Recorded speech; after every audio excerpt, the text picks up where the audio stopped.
Сәлем баршаңызға, менің арнама қош келдіңіздер. Бүгін сіздермен өте дәмді, үгітілмелі, қайнатып қойылтырылған сүт қосылған пирог пісіретін боламыз.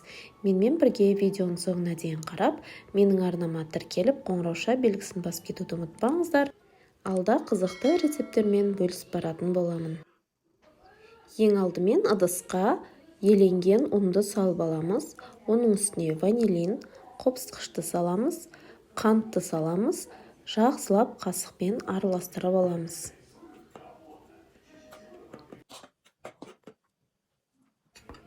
Енді тоңазытқышта тұрған сары майды саламыз, қолымызбен жақсылап араластырып крошка жасап аламыз. Не болмаса үкіштен өткізіп, сосын араластырсаңыздар да болады. Міне дәл осылай барлығы араласып кетуі керек. Енді оның үстіне бір жұмыртқаны саламыз, 2 ас қасығында қаймақ саламыз. Қаймақ кез келген проценттегі дүкеннің қаймағы жарайды. Барлығын жақсылап араластырып, жұмсақ қамыр илеп аламыз. Қамырды 2 бөлікке бөліп аламыз. Біреуі үлкендеу, біреуі кішілеу болады. Пакетке салып, орап, жарты сағатқа тоңазытқышқа тындыруға қоямыз. Енді осы арада біз салмасын дайындайтын боламыз. Салмасына өте сапалы қайнатып қойылтырылған, яғни вареная сгущенка пайдаланатын боламыз. Менде 3 желания. Оның үстіне грек жаңғағын саламыз. Майдалап турап алған болуымыз керек. 100 грамм грек жаңғағы мен 1 банка варенканы жақсылап қасықпен араластырып аламыз. Осымен біздің салмамыз дайын. Енді қамырдың үлкен бөлігіні жайып аламыз.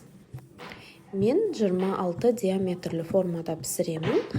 Сол форманың көлемінде жайып аламын. Біздің қамырымыз өте үгітілмелі болады. Абайлап жайып аламыз. Формаға барлық жерін бір тегіс етіп, жайғастырып шығамыз. Сосын үстіні шанышқының көмегімен тесіп шығатын боламыз. Өйткені бізде қопсытқыш болғандықтан қамырымыз ісіп кетуі мүмкін. Енді ішіне салмасын бір тегістей етіп, жайып шығамыз. Барлық жеріне бір тегіс етіп, дәл видеодағыдай жайып шығатын боламыз. Енді алып қойған кіші көлемдегі қамырымызды сол форманың үстіне дәл келетіндей жайып аламыз. Мен осындай арнайы кескіштен пайдаландым. Дәл осылай кесіп алып, сосын оқтаудың көмегімен осылай жайғастырып шықтым. Сіздерде егер осындай кескіш болмаса, жай ғана пышақтың көмегімен ленталар кесіп алып, әдемілеп жайғастырып шықсаңыздар болады. Шеттерін қысып жауып шығамыз. Үстіне бір жұмыртқаны жағып шығатын боламыз. Осы кезде пешіміз қызып тұрған болу керек, 180 градуста. Пешке қойып 25-30 минут уақытта пісіріп алатын боламыз. Толықтай суығаннан кейін барып формасынан шешеміз. Үстіне қант ұнтағын сеуіп қоямыз. Өте дәмді, қамыр үгітілмелі пирогымыз дайын болды. Шаймен ішкенге өте керемет болады. Сіздерге, отбасыларыңызға ұнайды деп ойлаймын. Қарапайым заттардан жасалады. Міне кесіп қазір ішін көрсетемін. Өте дәмді болып шығады.